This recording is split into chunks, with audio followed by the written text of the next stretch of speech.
Ada yang sudah tahu, dan ada juga yang belum tahu akan hal ini. Maka, saya akan membacakannya untuk Anda. Dalam audiensi umumnya, dari September tahun 1979, secara berkala selama 3 tahun, dan sekali lagi pada tahun 1988, Santo Paus Yohanes Paulus II menjelaskan tentang teologi tubuhnya. Dimulai dengan penciptaan pria dan wanita, sebagaimana dicatat dalam kitab Kejadian. Ia menjabarkan semua implikasi dari catatan itu bagi cinta manusia dalam rencana Tuhan. Part 1 ini tentang kesatuan dan ketidakputusan perkawinan. Persiapan telah dilakukan untuk pertemuan rutin Sinode Uskup berikutnya yang akan diadakan di Roma pada musim gugur tahun depan, dengan tema peran keluarga Kristen, yang memusatkan perhatian kita pada komunitas kehidupan manusia dan Kristen yang telah menjadi hal mendasar sejak awal. Tuhan Yesus menggunakan ungkapan kata "sejak awal" ini secara tepat dalam pembicaraan tentang pernikahan yang dilaporkan dalam Injil Santo Matius dan Injil Santo Markus. Kami ingin mengajukan pertanyaan tentang apa arti kata "awal" ini. Kami juga ingin menjelaskan mengapa Kristus menunjuk kata "awal" pada kesempatan itu, dan oleh karena itu, kami mengusulkan analisis yang lebih tepat tentang teks kitab suci yang terkait. Selama pembicaraan dengan orang Farisi yang menanyakan kepadanya tentang pernikahan yang tidak dapat diceraikan, Yesus Kristus merujuk 2 kali pada kata "awal mula". Pembicaraan itu berlangsung dengan cara seperti ini. Maka datanglah orang-orang Farisi itu kepadanya untuk mencobai dia. Mereka berkata, "Apakah diperbolehkan menceraikan istri dengan alasan apapun?" Lalu jawabnya, "Tidakkah kamu baca bahwa Ia yang menciptakan manusia sejak awal mula, menjadikan mereka laki-laki dan perempuan?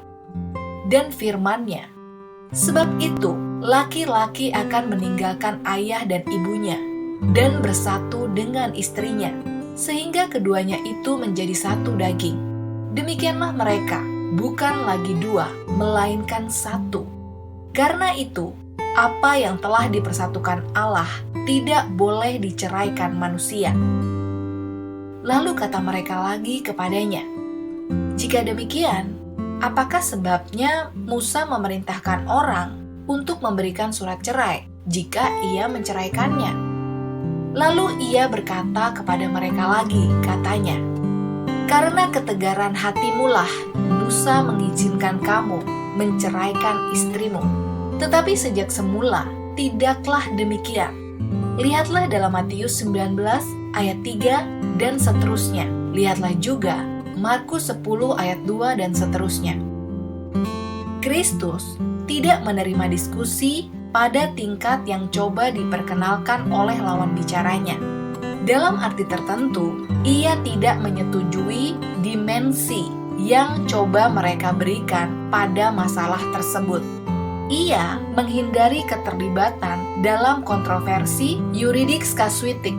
Sebaliknya, ia merujuk 2 kali pada kata "awal mula". Dengan bertindak seperti ini, ia membuat rujukan yang jelas pada kata-kata relatif dalam kitab Kejadian, yang juga dihafal oleh lawan bicaranya. Dari kata-kata Wahyu kuno itu, Kristus menarik kesimpulan dan pembicaraan berakhir. Oleh karena itu, kata "awal mula" berarti apa yang dibicarakan kitab Kejadian. Kristus mengutip kitab Kejadian 1 ayat 27 dalam bentuk ringkasan, yaitu, "Pada awal mulanya, Pencipta menjadikan mereka laki-laki dan perempuan." Bagian aslinya berbunyi seperti ini: Allah menciptakan manusia itu menurut gambarnya. Menurut gambar Allah diciptakannya dia, laki-laki dan perempuan, diciptakannya mereka. Selanjutnya, sang guru merujuk kepada Kejadian 2 ayat 24 yang berbunyi, "Sebab itu laki-laki akan meninggalkan ayah dan ibunya dan bersatu dengan istrinya, sehingga keduanya menjadi satu daging."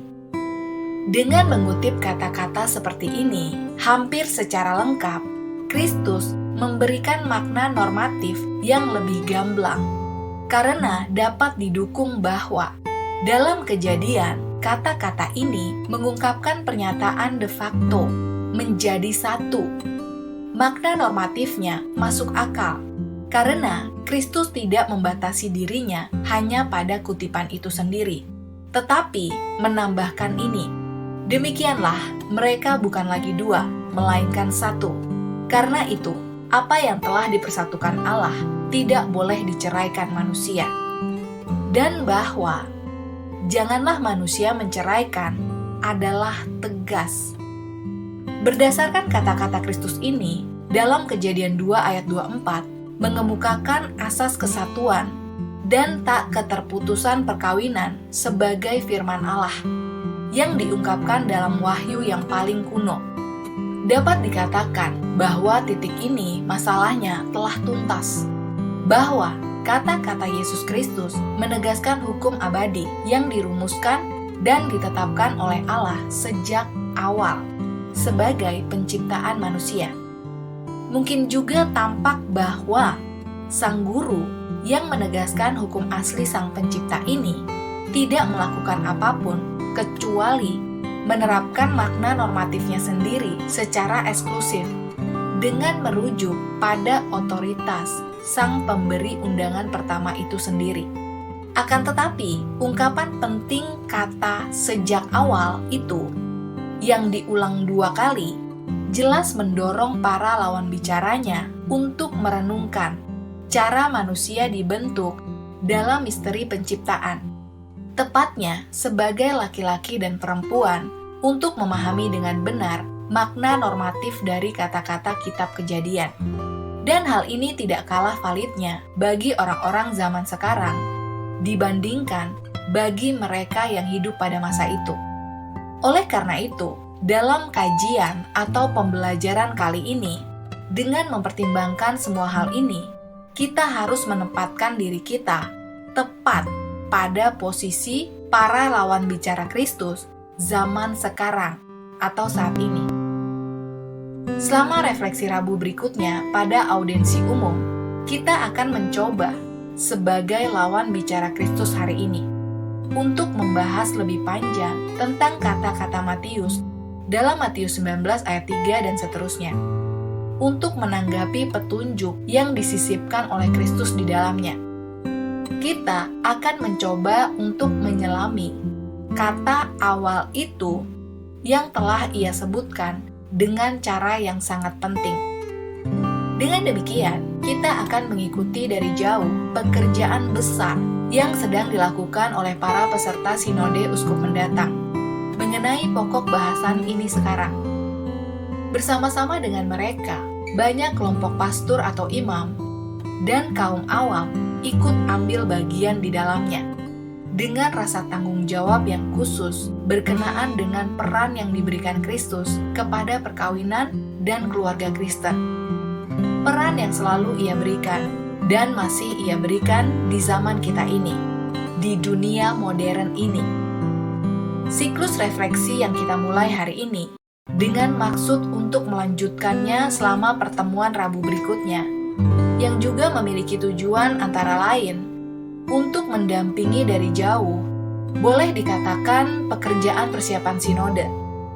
Akan tetapi, hal itu tidak akan menyentuh pokok bahasannya secara langsung, tetapi akan mengalihkan perhatian kita kepada akar-akar yang dalam dari mana pokok bahasan ini muncul.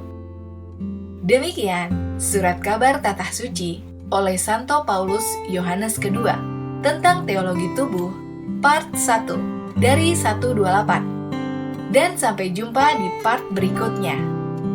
Semoga hal ini dapat menjadi inspirasi iman kita semua.